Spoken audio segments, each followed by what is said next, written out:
മറ്റൊരു പ്രധാന വാർത്ത, പോലീസ് സേനയിലെ SHO പരിഷ്കാരം അതുമായി ബന്ധപ്പെട്ടുള്ള നിരവധി കാര്യങ്ങൾ നേരത്തെ പുറത്തു വന്നിരുന്നു. കഴിഞ്ഞ LDF സർക്കാർ കൊണ്ടുവന്ന പരിഷ്കാരത്തിൽ കാതലായ മാറ്റങ്ങൾ കൊണ്ടുവരാനാണ് ഇപ്പോൾ UDF ശ്രമിക്കുന്നത്. UDF ആഭ്യന്തര വകുപ്പ് ഇതുമായി ബന്ധപ്പെട്ട തീരുമാനമെടുത്തു കഴിഞ്ഞു. SHOമാരായ CIമാരുടെ എണ്ണം 64-ൽ നിന്ന് ഉയർത്താനുള്ള നീക്കമാണ് ഇപ്പോൾ ആഭ്യന്തര വകുപ്പ് നടത്തുന്നത്.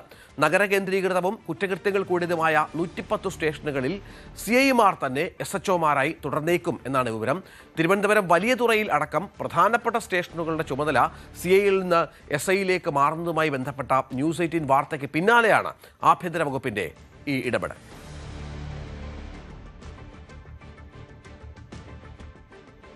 ഡാൻ കുര്യൻ വിവരങ്ങളുമായി ചേരും. ഡാന്, നമ്മൾ നേരത്തെ ഈ പരിഷ്കാരവുമായി ബന്ധപ്പെട്ടുള്ള ചില അപാകതകൾ ചൂണ്ടിക്കാണിച്ചതാണ്. വലിയതുറ സ്റ്റേഷനുമായി ബന്ധപ്പെട്ട് വളരെ പ്രധാനപ്പെട്ട സ്റ്റേഷനുകളിൽ പോലും അത്തരം മാറ്റങ്ങൾ വരുമ്പോൾ സംഭവിക്കാവുന്ന പ്രശ്നങ്ങൾ, VVIP മൂവ്മെൻ്റ് ഒക്കെയുള്ള സ്ഥലങ്ങളിൽ അങ്ങനെ ഐഡൻറ്റിഫൈ ചെയ്തിരിക്കുന്ന സ്റ്റേഷനുകളിലാകുമോ ഇനി CIമാരെ അത്തരത്തിൽ നിയമിക്കുക? മറ്റ് വിവരങ്ങൾ എന്താണ്? ഈ പരിഷ്കരണവുമായി ബന്ധപ്പെട്ട് എടുത്തിരിക്കുന്ന മറ്റ് പ്രധാനപ്പെട്ട തീരുമാനങ്ങൾ എന്തൊക്കെയാണ്?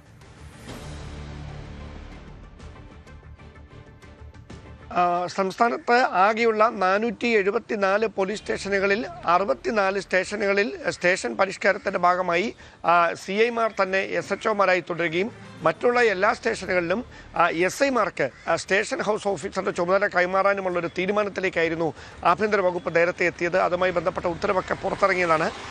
ഓഗസ്റ്റ് 15 മുതൽ അതുമായി ബന്ധപ്പെട്ട് ഈ പുതിയ സ്റ്റേഷൻ പരിഷ്കാരം നടപ്പിലാകുമെന്നായിരുന്നു നേരത്തെ നൽകിയ വിവരവും. അതിനിടയിലാണ് ഈ പ്രധാനപ്പെട്ട ചില പോലീസ് സ്റ്റേഷനുകൾ നിലവിൽ CIമാർ SHOമാരായിട്ടുള്ള തിരുവനന്തപുരം വലിയതുറയിലെ, അതായത് ഡൊമസ്റ്റിക് എയർപോർട്ടും ഇന്റർനാഷണൽ എയർപോർട്ടും ഉൾപ്പെടെയുള്ള പ്രധാനപ്പെട്ട തന്ത്രപ്രധാനമായ സ്ഥലങ്ങൾ ഉൾക്കൊള്ളുന്ന സ്ഥലത്തെ പോലീസ് സ്റ്റേഷനിൽ അടക്കം ഈ പുതിയ പരിഷ്കാരം നടപ്പിലാകുന്നതോടെ SIമാർ SHOമാരാകുന്ന സാഹചര്യം ഉണ്ടാകുന്നുവെന്ന വാർത്ത ഏതാനും ദിവസങ്ങൾക്ക് മുമ്പ് നമ്മൾ റിപ്പോർട്ട് ചെയ്തത്. അതുകൂടി പരിഗണിച്ചുകൊണ്ടാണ് ഇതിലെ ചില അപാകതകൾ കൃത്യമായി ആഭ്യന്തര വകുപ്പിൻ്റെ മുമ്പിലേക്ക് എത്തുകയും അങ്ങനെ ഈ CIമാർ SHOമാരാകുന്ന സ്റ്റേഷനുകളുടെ എണ്ണം 64-ൽ നിന്ന് 110-ലേക്ക് ഉയർത്താനുള്ളൊരു ശുപാർശ ഉണ്ടാകുകയും ചെയ്തിരിക്കുന്നത്. കൃത്യമായി നഗര കേന്ദ്രീകൃതവും അതോടൊപ്പം തന്ത്രപ്രധാന സ്ഥലങ്ങൾ ഉൾക്കൊള്ളുന്നതും കുറ്റകൃത്യങ്ങൾ കൂടിയതുമായിട്ടുള്ള സംസ്ഥാനത്തെ 110 സ്റ്റേഷനുകൾ അങ്ങനെയാണെങ്കിൽ CIമാർ തന്നെ SHOമാരാകുന്ന സാഹചര്യം വരും. അതുമായി ബന്ധപ്പെട്ട സർക്കാരിൻ്റെ ഉത്തരവ് പുറത്തിറങ്ങിയിട്ടില്ല. ആഭ്യന്തര വകുപ്പ് അതിന് മുന്നിലെത്തിയിരിക്കുന്ന ശുപാർശ അത് മുഖ്യമന്ത്രിക്ക് അടുത്തേക്ക് എത്തണം. അവിടെ നിന്നാണ് ഔദ്യോഗികമായ ചർച്ചകൾക്ക് ശേഷം ഇത് തീരുമാനത്തിലേക്ക് കടക്കുക, ഔദ്യോഗിക ഉത്തരവായി പുറത്തിറങ്ങുക. പക്ഷേ നിലവിൽ ലഭിക്കുന്ന വിവരമനുസരിച്ച് 64-ൽ നിന്ന് CIമാർ SHOമാരായ സ്റ്റേഷനുകളുടെ എണ്ണം 110-ആയി ഉയർത്താനുള്ളൊരു ഏകദേശ ധാരണയിലേക്ക് ആഭ്യന്തര വകുപ്പ് എത്തിയിരിക്കുന്നു എന്ന് തന്നെയാണ്.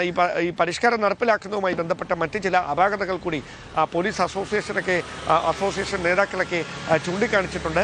അതുകൂടി പരിഗണിച്ചുകൊണ്ടാകണം ഈ പരിഷ്കാരം നടപ്പിലാക്കേണ്ട നിർദ്ദേശം കൂടിയാണ്. അതുകൊണ്ട് ഓഗസ്റ്റ് 15 തന്നെ ഈ പുതിയ പരിഷ്കാരം നടപ്പിലാക്കുമോ അതോ ഇനി ഈ അപാകതകളൊക്കെ പരിഹരിച്ചുകൊണ്ട് ഏതാനും ദിവസങ്ങൾ കൂടി കഴിഞ്ഞിട്ടേ ആ പരിഷ്കാരം നടപ്പിലാക്കാൻ തുടങ്ങുകയുള്ളൂ എന്ന കാര്യത്തിലൊക്കെ ഒരു വ്യക്തത വരേണ്ടതുണ്ട്. എന്തായാലും നിലവിൽ ഈ ഒരു ആശങ്ക കണക്കിലെടുത്തുകൊണ്ട് അല്ലെങ്കിൽ ഈ ആദ്യം 64 സ്റ്റേഷനുകൾ SHOമാർ തുടർന്നാൽ മതി എന്നൊരു തീരുമാനത്തിൽ അപാകതകളുണ്ടെന്ന് കൃത്യമായി ബോധ്യപ്പെട്ടതിൻ്റെ അടിസ്ഥാനത്തിലാണ് ആ സംഖ്യ 110-ആയി ഉയർത്താനുള്ള തീരുമാനത്തിലേക്ക് ആഭ്യന്തര വകുപ്പ് എത്തുന്നതെന്നാണ് നമുക്ക് ലഭിക്കുന്ന സൂചന.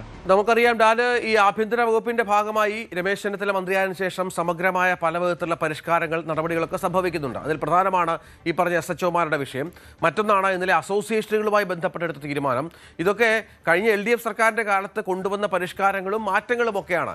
അപ്പോൾ ഇത്തരം കാര്യങ്ങളെയൊക്കെ പൂർണ്ണമായും ഉടച്ചു വാർക്കുക എന്നുള്ള ലക്ഷ്യം ആഭ്യന്തരമന്ത്രിക്കുണ്ട് എന്ന് വേണം കരുതാൻ. അതിന് പൂർണ്ണ പിന്തുണ കോൺഗ്രസ് അനുകൂല, UDF അനുകൂല പോലീസ് സംഘടനയുടെ ഭാഗത്തു നിന്ന് വേണം താനും. പക്ഷേ പല പരിഷ്കാരങ്ങളിലും അവർക്ക് അതൃപ്തിയുണ്ട് എന്നുള്ള സൂചനകൾ കൂടി പുറത്തു വരുന്നുണ്ട്.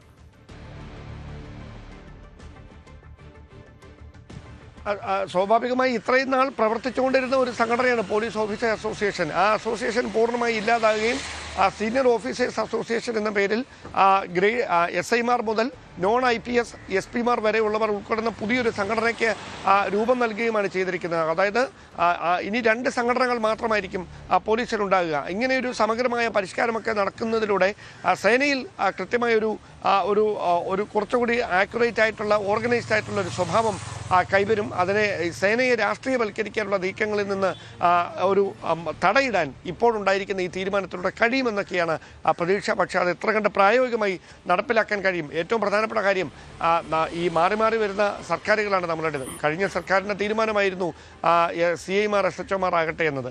ആ തീരുമാനമാണ് ഇപ്പോൾ ഈ ഉന്നത ഉദ്യോഗസ്ഥർ നൽകിയ റിപ്പോർട്ടിൻ്റെ അടിസ്ഥാനത്തിൽ ഉടച്ചു വാർക്കാൻ പോകുന്നത്.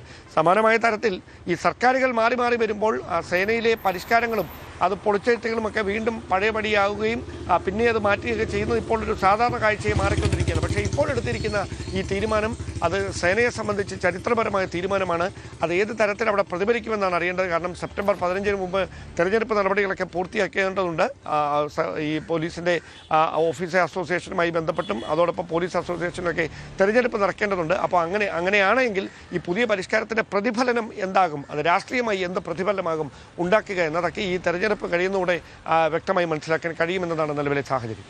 ശരി ഡാൻ. കൂടുതൽ വാർത്തകൾക്ക് news 18 Keralam YouTube channel subscribe ചെയ്യുക.